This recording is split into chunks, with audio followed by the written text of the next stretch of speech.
Ubisoft just found a brand new way to embarrass themselves again, and somehow this one might be their worst swing all year because Assassin's Creed Shadows dropped a crossover that's so bizarre, so low effort, and so aggressively slapped together that even longtime Ubisoft fans are basically saying, yep, we're done.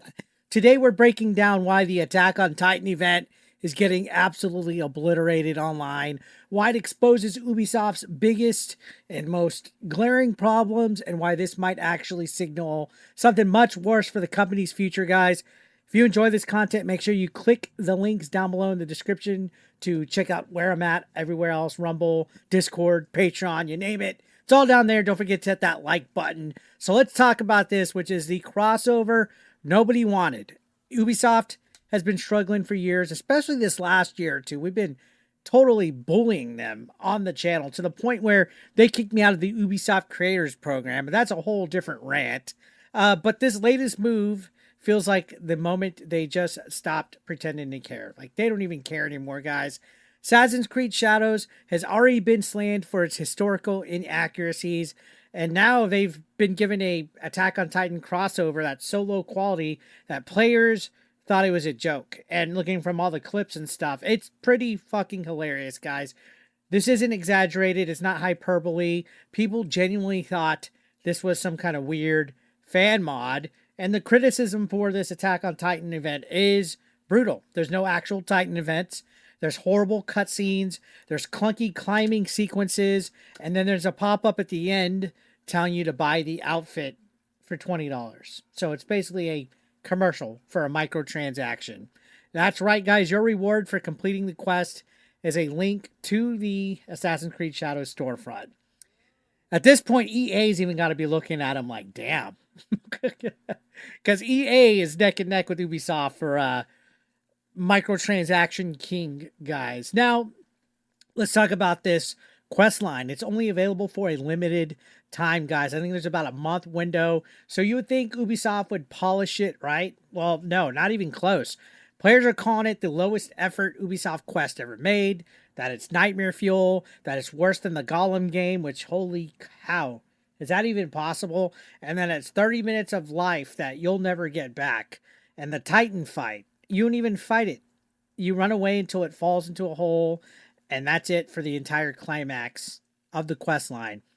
AAA gaming in 2025, apparently, ladies and gentlemen. Let's hear a round of applause. Your AAA game, sir.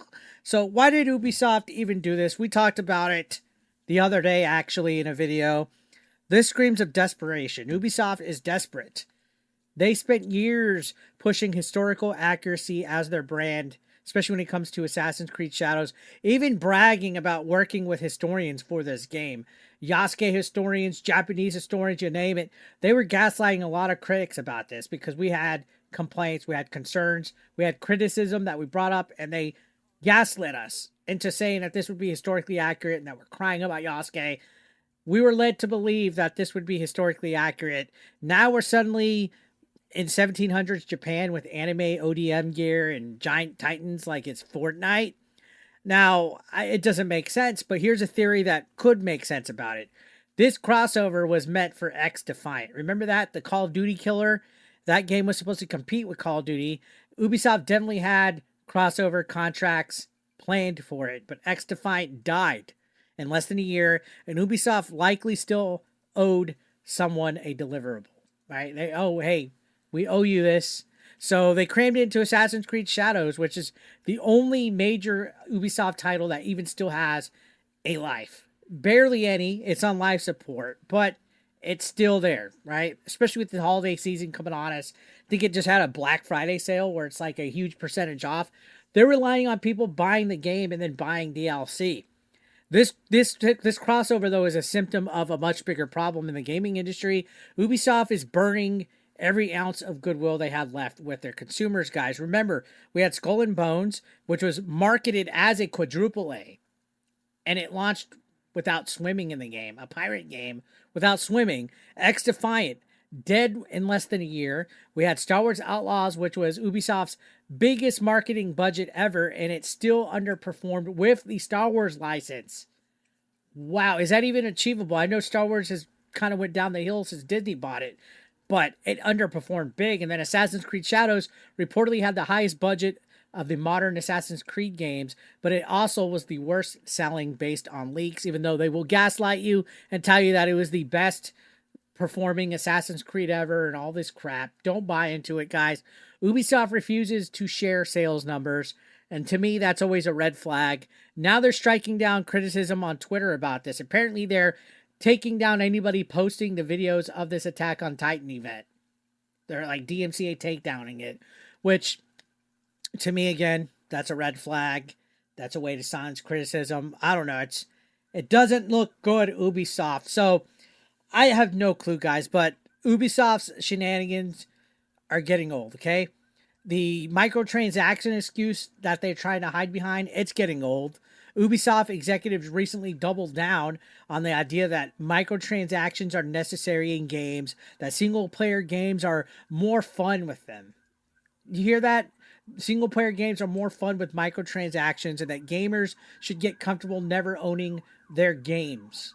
Uh, that one kind of bit them in the butt when that was said. This is the same company telling you that if you don't buy microtransactions, we can't afford to update our game. So if buying isn't owning a game, then pirating isn't stealing, right? Is that consensus? Is that the consensus, guys? If buying isn't owning a game, then pirating isn't stealing, right? Let me know down below if you agree with that.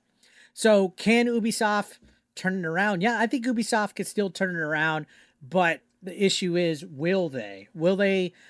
I don't think so. I want Ubisoft to succeed. They have legendary franchises, amazing characters.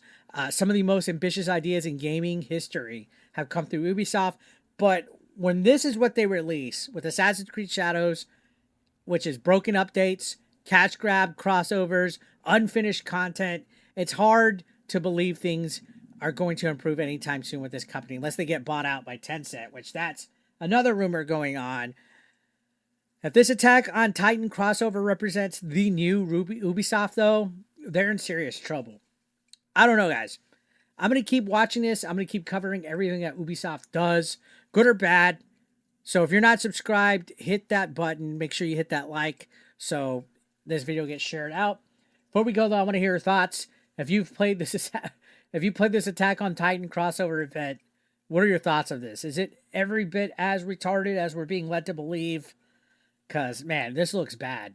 I played Assassin's Creed Shadows campaign, beat it, and I have no desire to go back and spend money on Attack on Titan stuff. Let me know your thoughts in the comments.